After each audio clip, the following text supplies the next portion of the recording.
Hey, welcome to Church Experience Online. We're so happy you joined us today. As you're watching this teaching video, if you have any questions or need help getting connected, please feel free to contact us by phone or email. Also, our website is the best place to go to get access to helpful growth step resources. Join a serving team, connect in a life group, get your questions answered, or support this movement financially by giving online. At the end of this teaching video, you'll hear a Church Experience Worship original song. We hope this gives you time to worship and reflect on what you've just learned. Thanks again for joining Church Experience Online.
You're one better relationship away from a better life.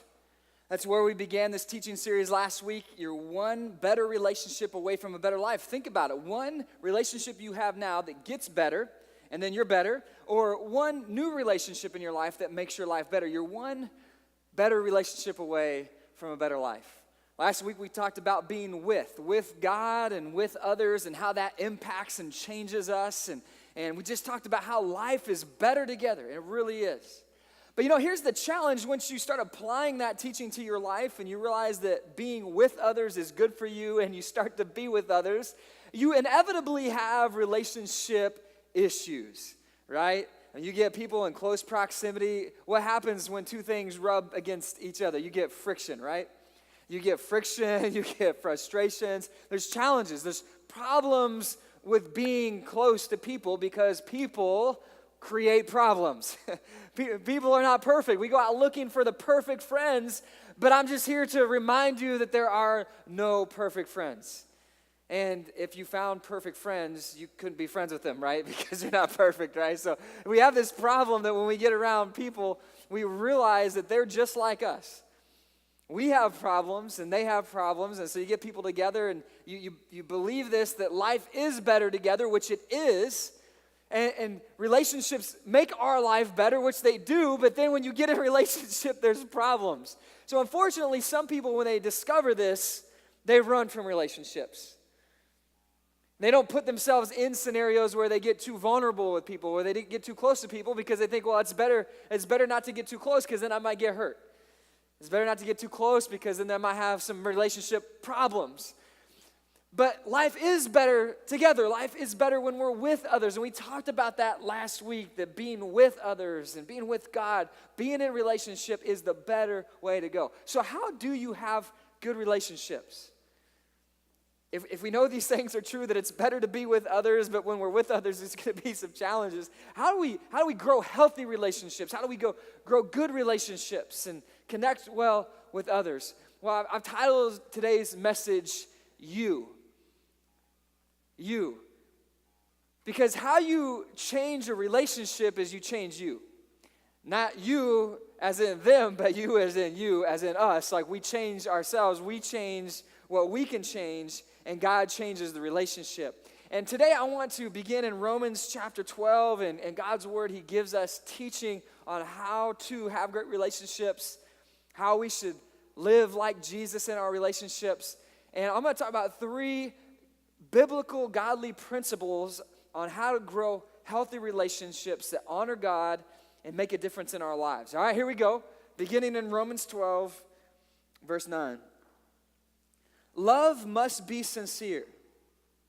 Hate what is evil and cling to what is good. Be devoted to one another in love and honor one another above yourselves. Be devoted to one another in love. Honor one another. You know, I love this, and I'm really caught up on this one phrase in here where it says that love must be sincere. Love must be sincere. And I think all the years that I've read that, I kind of took it as love should be sincere. So whether it's a romantic love or it's a friendship kind of love, your love should be legit. It should be sincere. It should be good. I've always taken when I said must be, I always took that as like it really should be. That's how it could be, and it should be. But the more I read this and reflect on it, I think that it's saying that true love, if you're really to love others, to be devoted to others in love, like it says, it must be sincere. It must be real love. You really must love others. It must be sincere. If you're really going to love someone, it has to be from your heart. And I think the problem is that we like a lot of things that we say we love. I love this food. You're really saying you like it, right? You don't really love it, but like you like it, and you can say you love it, and it's great. And I say I love just about everything that I really like. I say I love, and it's fine. But you don't really love this weather. I mean, you really like it is, I think, what you're saying. But the definition that God gives us in the Bible of what love is, you know, this 1 Corinthians 13, love is patient, and love is kind, and it's not self-serving, and it's gentle, and all these things, like what real love is, it's really summarized in this statement here in Romans chapter 12, verse 10, where it says, be devoted to one another in love and honor one another above yourselves. I mean, that's really what love is. It's honoring someone above yourself. It's really caring about someone genuinely from your heart, like they matter to you. In fact, that's one of our things that we're really passionate about here at Church Experience is that everyone matters. Every life matters. Every person matters. And I think that we like the idea of people. I like the idea of friends. We like the idea of a marriage or a romantic relationship. We like that idea, but I don't know that we're always loving sincerely from our heart the people around us. And I think that difference that you might say is just a small, mechanical, wordsmithing, kind of minute change between like what you really mean by that word. It's not. I think it's a massive difference. Because if you just like the idea of someone and you like them, well, people are not always likable. In fact, you're not called to like everybody. In fact, there's personality types that you might not get along well with. And there's that person that's always doing it, and you kind of don't really like that when they do that. You're not called just to like everybody and everything they do, but you are called to love them. Jesus said, love your neighbor as yourself. And that's a big difference because if you fall in like with someone, that's going to be a different relationship than if you fall in love with them. Because if you just like them, well, what happens when they start doing things you don't like anymore? And you stop liking them, right? And I just kind of like people, but they're not always likable, right? And it's like loving them, love transcends what you like. Love's deeper than what you like. Love's stronger than what you like. And so someone can do something to you that you don't like, and you can still love them. In fact, Jesus said, love your enemies. Come on, like, ain't nobody like, woo! I didn't hear any shouts of praise right in that moment. Like, love your enemy. I don't know about that. I mean, I love the Bible. It's great, but Jesus, I don't know. What are you talking about, love your enemies? Well, what he was saying was, from your heart, sincerely love them. You want the best for them. You want them to be in relationship with God. You want their life to be changed. You want them to be different and better, to come to know Jesus and go to heaven when they die. I mean, to love them, even your enemies, to love them.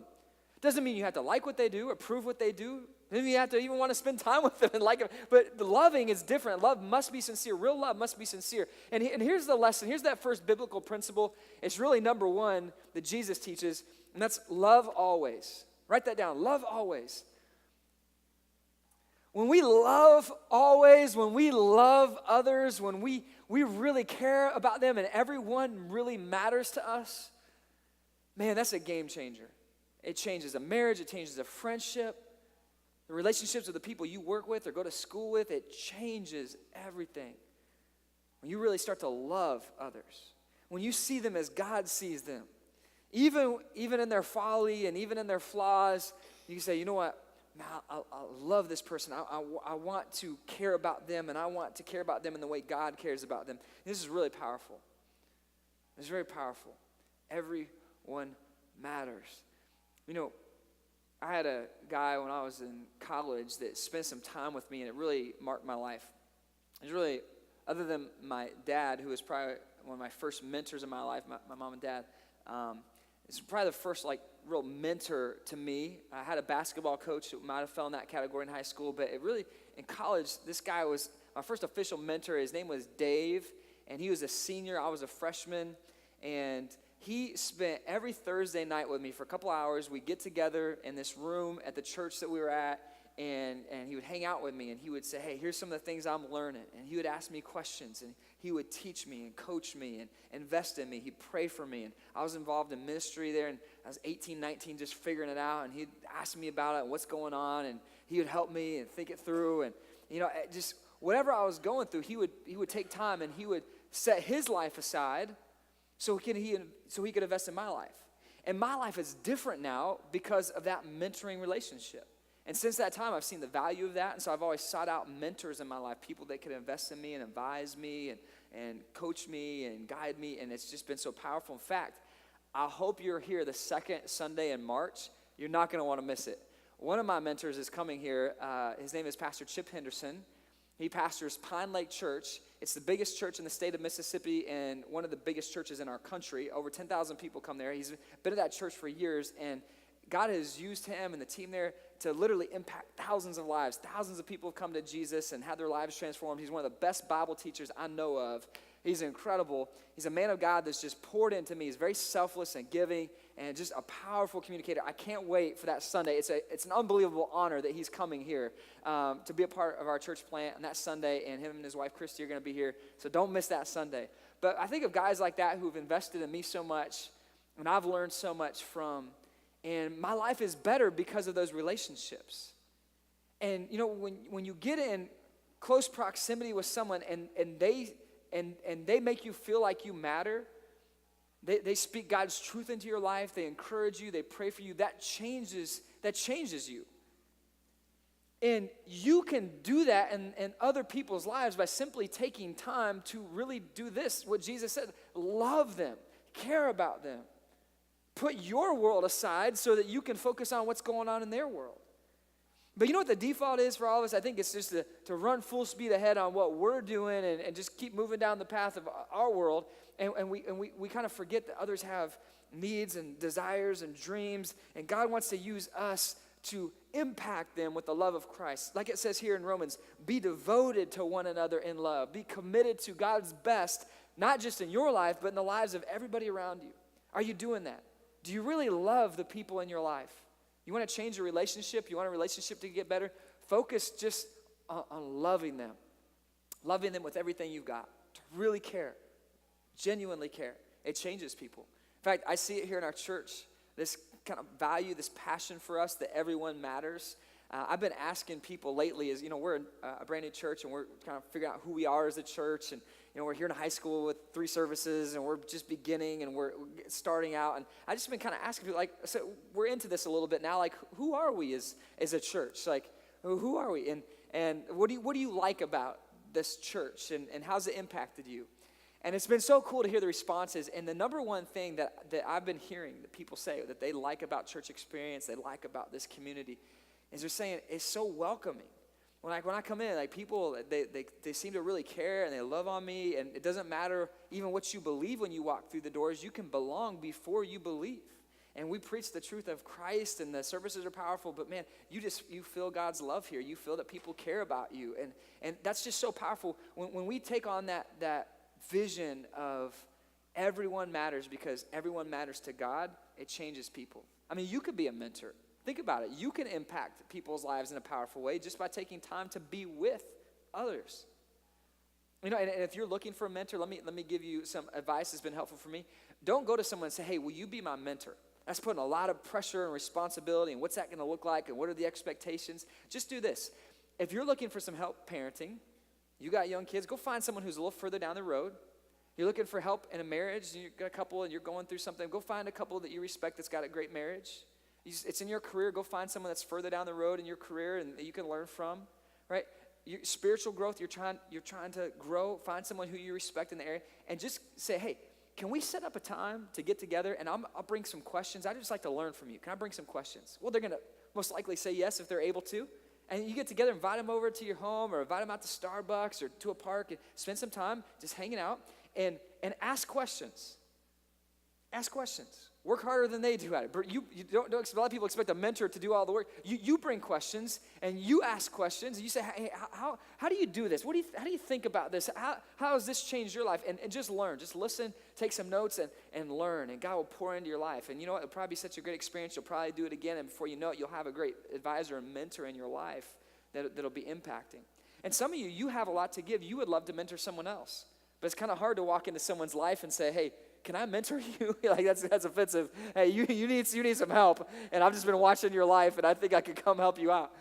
Well, there's a great way to do that among probably a number of ways. One is just spend time with people, get around people, and they see your life, and they see your faith, and it's genuine. They're going to ask questions. They're going to learn from you just by watching your life, watching you model it. Another great way to do this, and it's a way that we can help as a church, help fuel this, is get in a group with other people.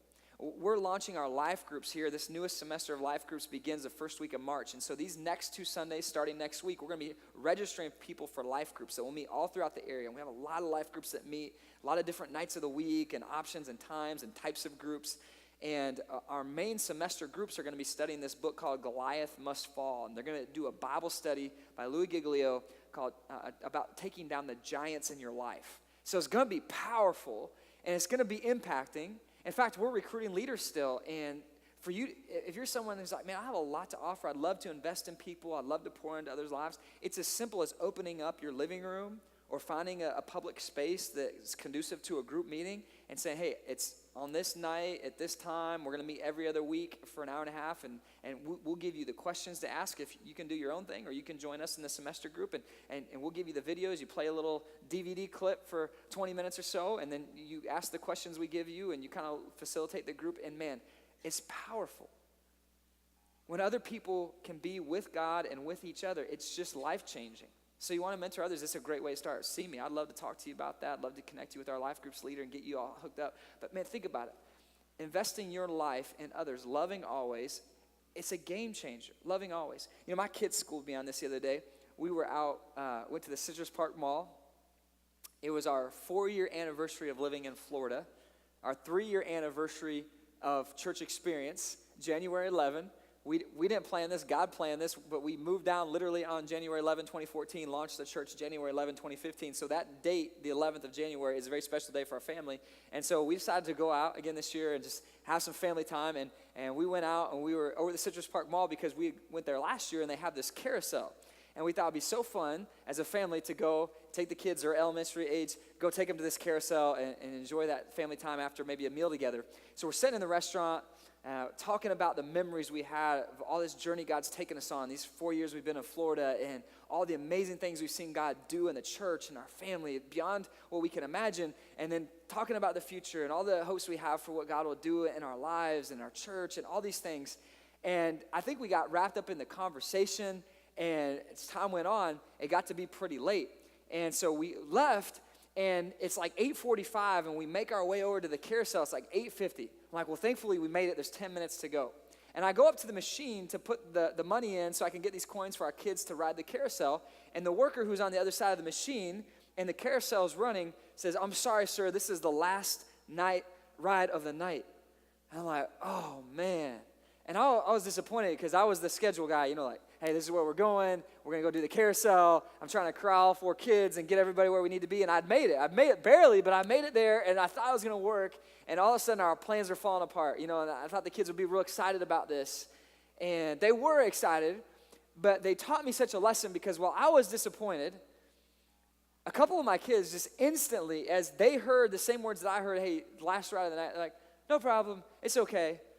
And I'm kind of looking at my kids because I was thinking like, well, we should petition them. Can one of you guys cry? Like, you know, if you can get your kid to cry on demand, that's just amazing because that could just open so many doors. Right? Just cry, all right, cry. And it's like, I feel like there would have been a way for us to make this work and we could beg. Let's all get on our knees and just come on, please, one more ride. 10 minutes until the mall closes. We've driven all this way. You see, I was thinking about our plans. I was thinking about what we had going on. All the kids, they were like, hey, it's fine, it's no big deal. I mean, you know, I learned so much from that because they were teaching me that, you know, it's not always about what we have planned and what we have going on. I mean, that other person, they might need to get out of there and get home for something real important, and maybe they'd had a long day, a busy day. I wasn't thinking about that. I was just thinking, hey, we need to get on this ride. It's 10 minutes. You know, we got to go. Come on. And it's all good. It's all good. And, you know, I see that spirit in Jesus, that, you know, sitting down with the woman at the well. If you know the story, you know, he sits down with this woman and has this conversation. It goes on to change her life and impact an entire city. And it came because he just was spending time with somebody, listening to them, you know, spending time with them. And you know what? I think you and I, we miss so much because we're so driven on what we have going on, what we need to do. And we live in a very busy culture, and the schedules are full, and the tasks are unending, and the inboxes never stop filling up. But man, if we could just hit the pause button and be with others, if we could just love, always really love, start focusing on them, and instead of us in our world, I'm telling you, it's a game changer. So how do you have a better relationship? I mean, focus on really loving that other person. God's best for them. They matter to God. They matter to you. Love always, and it prevails, and it's amazing what God can do. All right, let's go on to this second lesson.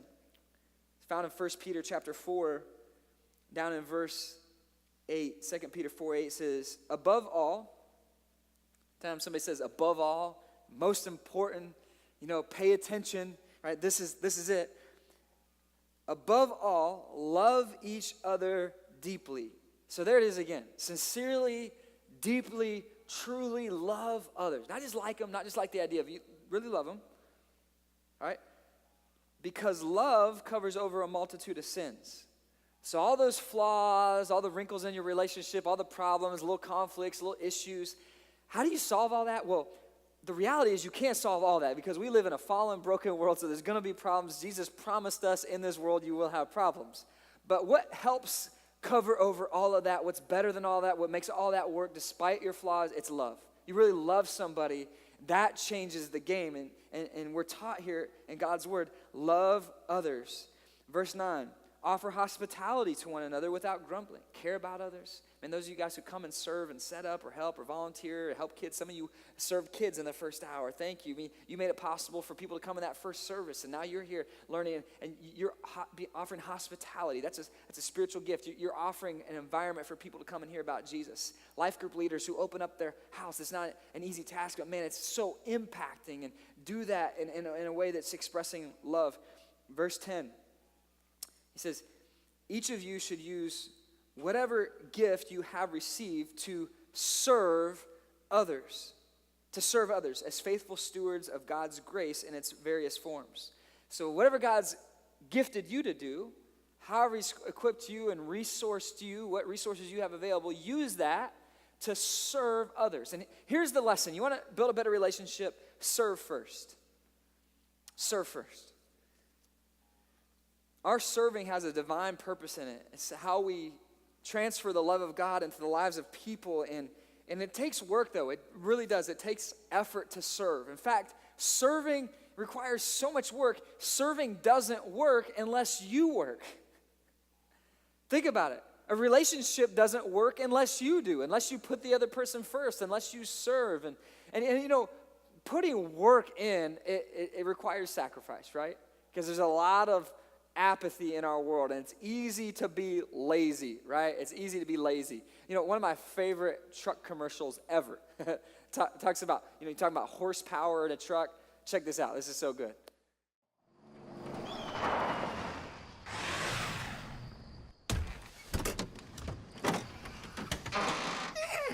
Why'd you wake us up? Give me a break.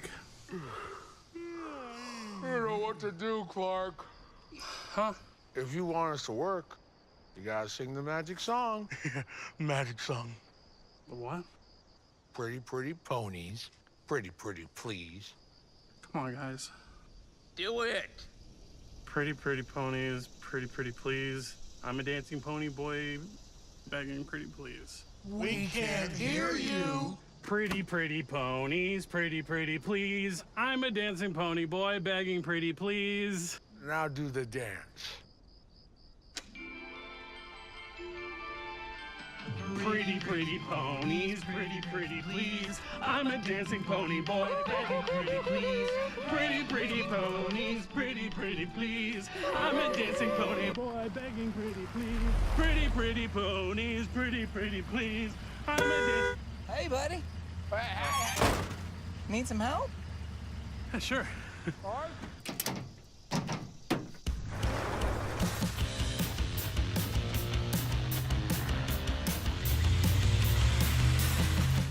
I love it. No lazy horses. I love it.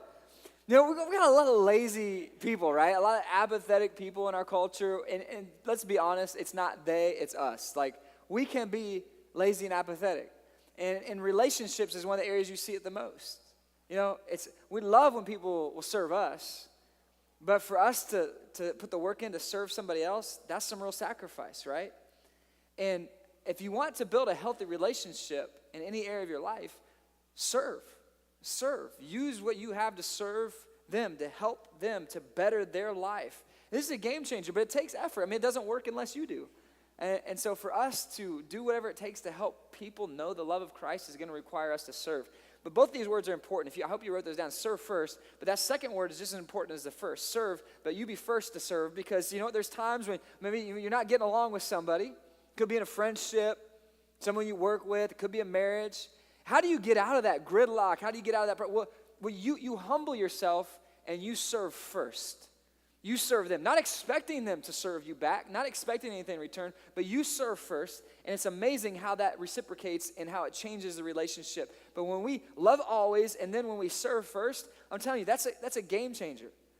That is an absolute game changer. When we serve others, when we love well and we serve well, we invest in others. Galatians chapter 5, verse 13. You, my brothers and sisters, so it's talking to the church, we're a family. You know, you brothers and sisters, you were called to be free. But he says, do not use your freedom to indulge the flesh, so to care about just yourself and what brings pleasure to you. He says, rather, use your freedom to what? To serve one another humbly in love. So we're called to serve. That's what we should give our lives to serve others, to love others.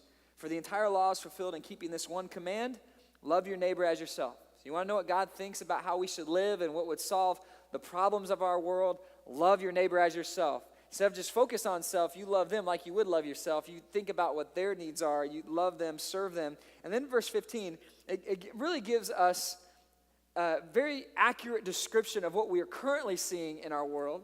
It says in verse 15, if you bite and devour each other, watch out, or you will be destroyed by each other. So the opposite of loving others and serving others, and for us to be self-centered, what's the result of that? We devour each other. We destroy each other. And you see this in our world. People, the anger, the hatred, the violence, taking sides and attacking each other and being critical of each other. And I mean, you see it. It breaks down. Self-centeredness breaks down. It leaves you in a very lonely place with a lot of enemies, a lot of hurt, and a lot of pain. And so Jesus knows this, and so that's why he brought love, and he said, love others, love your neighbor as yourself. This is the message of Jesus, is to love. And it impacts others. But not just to love them in word or in your heart, but to put that in action through service. In fact, serving is actually love in action. And so you love so much that you'll serve. That you'll get your eyes off yourself. And this is hard, right? It's hard when we're not feeling loved. They say hurt people.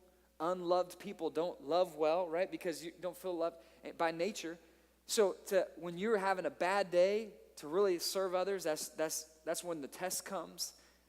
When you don't feel like it, when they haven't been nice to you, to serve others. But this is where relationships really change. It's when you serve, and you serve first, even when they're not serving you, even when they don't care about you, when they don't think about you, you serve. You go out of your way, even if you'll never get recognized, even if you'll never get attention for it. In fact, this is how Jesus defines what it means to be great.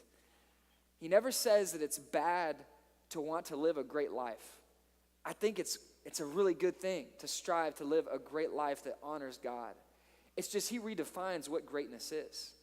It's not about you doing something for you that makes you feel great and that gets you a lot of great things in your life. It's for you to be great. It's to serve. Matthew 23, verse 11, Jesus defines greatness this way. He says, the greatest among you will be your servant. For those who exalt themselves will be humbled, and those who humble themselves will be exalted. What's it mean to humble yourself? Think less of yourself, more of others. Think less about myself. I'm humbling myself. It's not about me.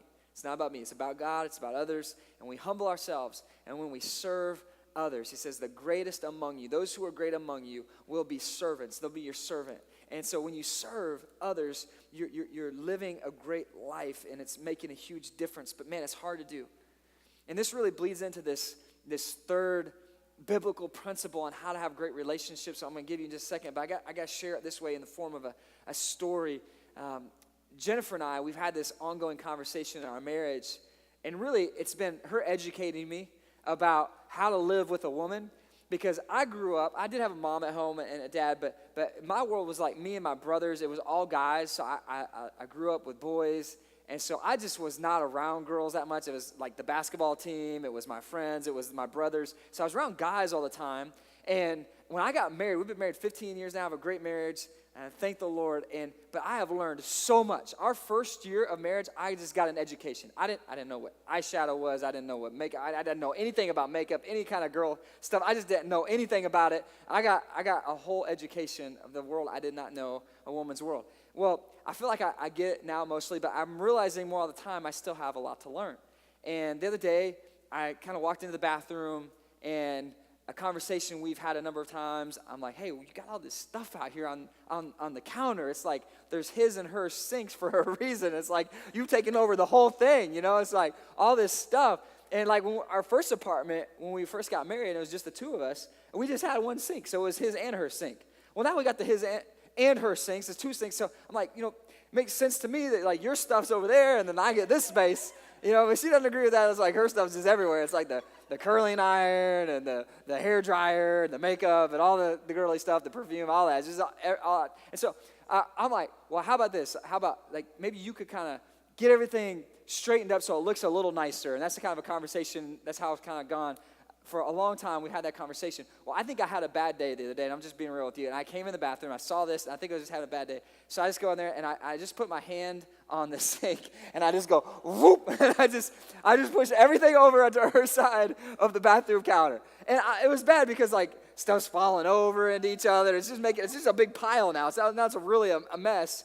And I'm cleaning up the other side, and I'm making it look nice. I'm like, yeah, hers. I'm feeling really good, and I'm bringing them like, hey, check this out. You know how we've been talking about that? I'm not going to bug you anymore about cleaning your stuff up, about having, you do whatever you want on that side, but this is my side. That's kind of what I said, very, very unsensitive, right?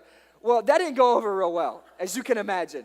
Her feelings were hurt, and she didn't understand all this, and I'm like, okay, my bad. It took me a little while to get it, but she explained, she's like, Brandon, I have more stuff than you do. Like, think about it. You don't have any hair product, right?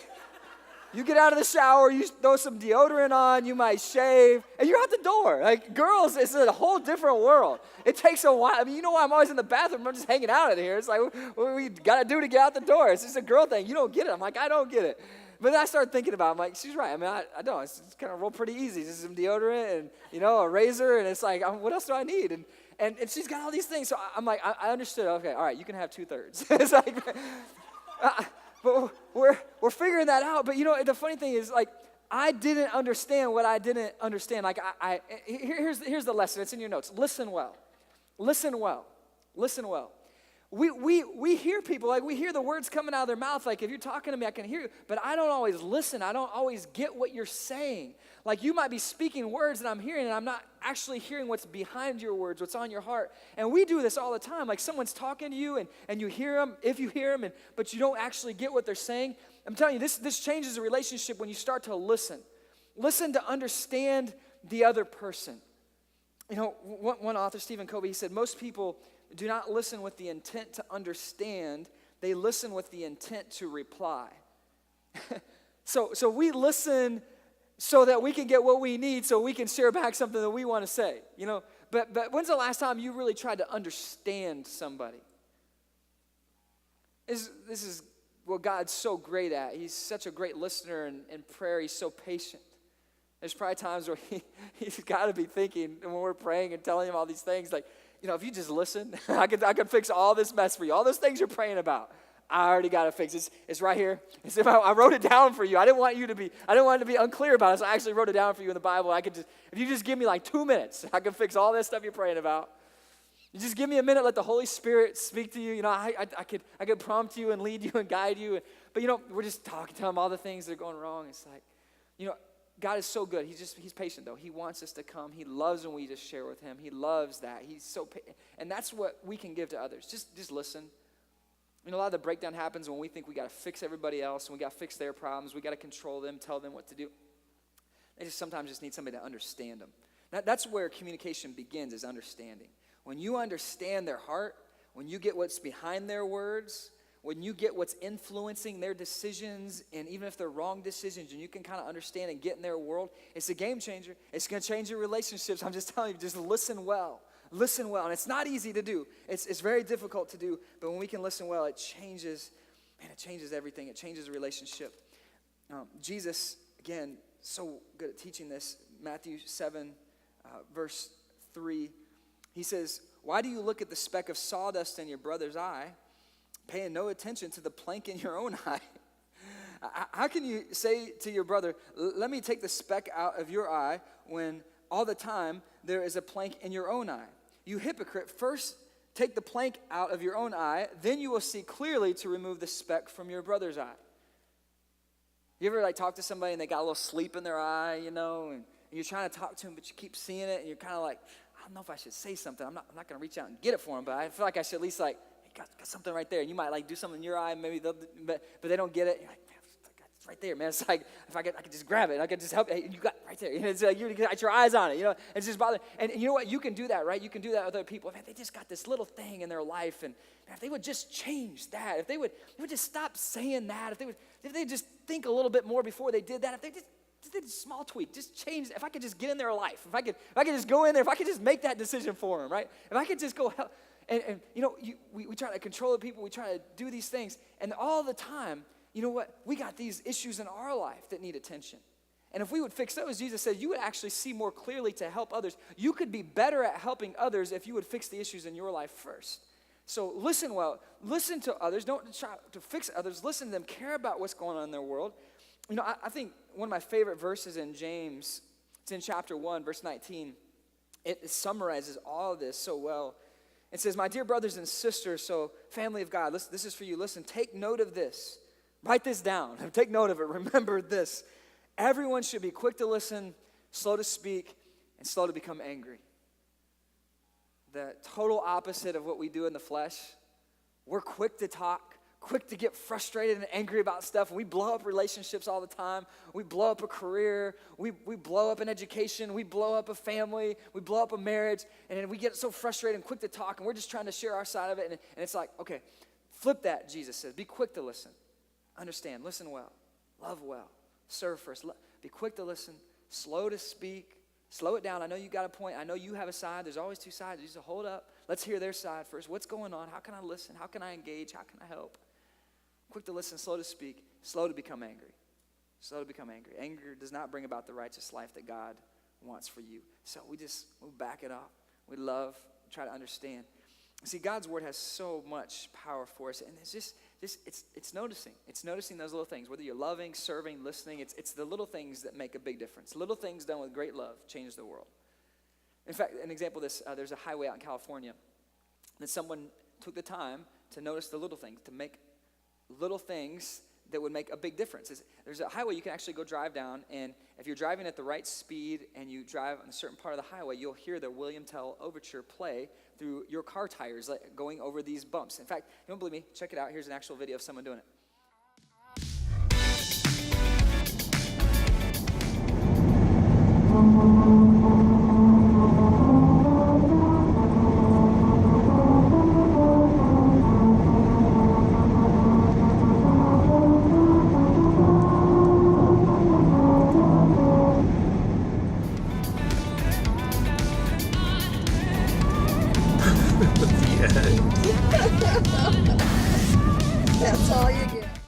people travel there just to drive that road. I mean, it's just a normal road. I mean, think about it. Like, roads are kind of boring. It's just like, it's just a cement, straight shot. But someone put a little extra effort in. And they spaced out these lines just right, and these little ruts in the road. And so where your tire goes over these ruts, it makes this sound, and it plays this song that you can recognize. And that little extra effort has brought so much attention. Everybody's talked about it, and people have traveled to see it, and it's the little things. It's the little things that make a big difference. It's you stopping and noticing the little things in someone's life, listening to them, caring about them. You see someone having a bad day, hey, how you doing all right? How you doing? How can I be praying for you? It's picking up something when someone drops it, and this might be a stranger in a store. And hey, let me help you with that. It might be a neighbor. You see him struggling, and you go over and you help. Hey, how can I help you? And man, they're so powerful when you get out of your own world and all the things I got to do, and you think about, well, man, everybody else has a whole list of things they got to do and their responsibilities. How can I help them win? How can I help them know the love of God? How can I listen, serve, and love? Now, I would love for you just to take a moment and just think about what, of all these things we've talked about, what one is the one this week that you want to bring more into your life? Is it loving others truly from the heart? Is it serving first? Is it listening well? What is it? What is it for you that's the game changer? There's probably one of these that's going to be a game changer for you, if not all three of them. So which one is it? I think if we stop the message right here and you took one of those and you ran home with it and you used it in your life, you applied God's truth and you said, God, help me in this, and you started doing it on a consistent basis, I believe your relationships will be so much better. And honestly, we could stop the message right now. And I think that will be God's word for us today, and we heard from his word, and our lives will be better for it. But I don't think I would serve you well as your pastor to stop there, because there's one more thing, and you got one more blank there in your weekly. And it's so important that you get this, because here's the problem. You can go start loving somebody, but what happens when they don't love you back? You can go start serving somebody, but what happens when they don't reciprocate, when they don't serve you back and the relationship's falling apart and you're doing everything you can? What happens when you were really listening to somebody, but they never stop and listen to you, and they're just talking about their own thing, and they don't care about you, and they don't listen to you, they're just doing their own thing? What do you do in those scenarios when you're doing everything you can? You're not always getting it right, but you're doing everything you can to love, serve, and listen, and the relationship's not going anywhere. It's stuck. You're doing your best, and it's just not working, and it's frustrating. How do you exist in that? What do you do? What does God want in that? And I think we go back to where we started. One more time, Romans chapter 12. A little further down in that chapter, verse 17, the Lord tells us, he says, do not repay anyone evil for evil. Be careful to do what is right in the eyes of everyone. Now listen, here it is, verse 18. If it is possible, as far as it depends on you, everybody say you. All right, kind of point at somebody around you and say you. All right, now point that finger back to your chest and say you. It's awesome to see people doing that all around this place. You, right here, right here, right. You. It says, as far as it depends on you, live at peace with everyone. So as far as it depends on you, and I titled this message You because I think all of these things really come down to you. I mean, we want people to be different. In our relationship problems, we tend to point the finger and say, man, if they would just be different, then our relationship would be different. But the reality is all three of these things begin with us. It begins right here with me, with you. It's saying, if I could love better, if I could serve more, if I could listen well, then this relationship, it could be better. And so it begins with me. But the problem comes when it breaks down is when they don't love, they don't serve, they don't listen. You are, but they won't. What do you do with that? Right here, God gives us real clear direction. As far as it depends on you, you do your part. Your limit of responsibility for what you're to control ends with you. You're never told to control somebody else. God doesn't even try to control them, even though he could. He gave us the ability to choose, right or wrong, good and evil, to accept or reject Christ. And we have the ability to make decisions for ourselves, but not for others.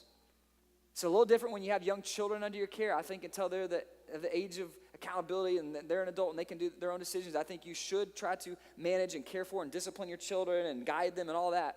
But as far as it goes in a relationship with another adult, I mean, you don't get to make their decisions for them. And if you're in a relationship with somebody, whether it's a friendship or a romantic relationship and it's not going well, remember this. It's in your notes. They might not, but you can. Maybe you want to circle that word. They might not, but you can. I can. You can. We can. And here's the thing. God can. You pray for them. They're not changing, pray for them. And when you change what you can change, that's going to set an example for them. And as you pray for them, God can change them. You can't, but God can. You can't control them, but God can influence them.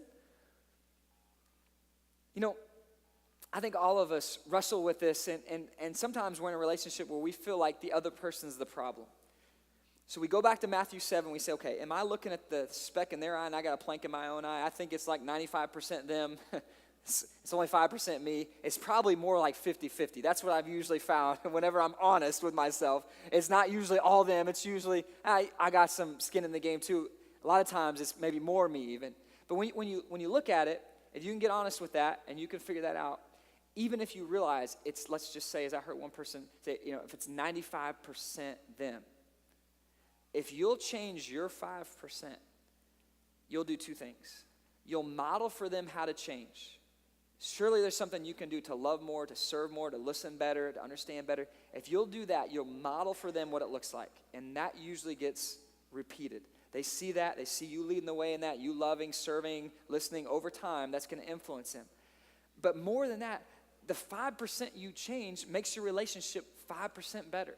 So you can't control their other percent, but if you'll do everything you can for your part of the relationship to make your part better, you'll make the relationship better by changing what you can change. So focus on that. Don't try to control them and get all frustrated and bent shape about what you can't control. You just change you. Surely you can bring more, you can love more, you can serve more, you can listen better. And if you'll do that, your relationship will get better. But you can't control them. So you got to at some point release yourself from that of the guilt and the frustration and the stress of like when they're not doing what they should do. That's between them and God. I'm going to do what I can do. I'm going to honor God in my part of this, and I'm going to do everything I can to make this relationship whole and as good as it can be.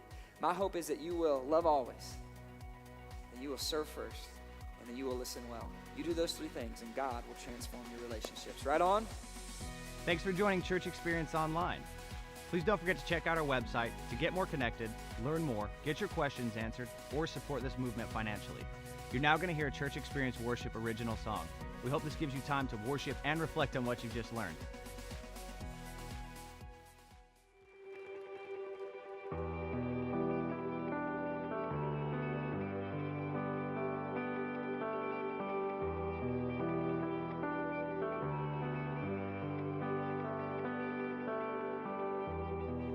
Overwhelmed in the battle, heading to defeat, holding on to the promise, you fight for me.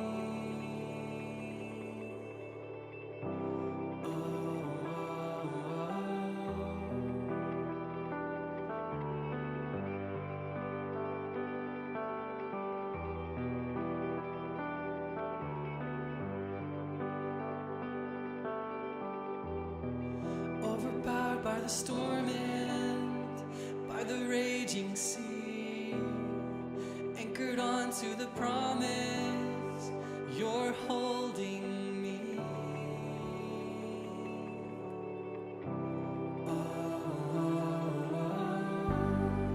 Your love is strong, you've broken every bond.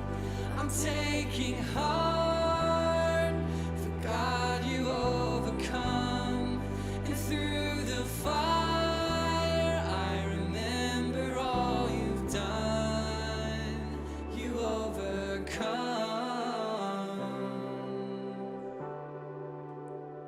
You overcome.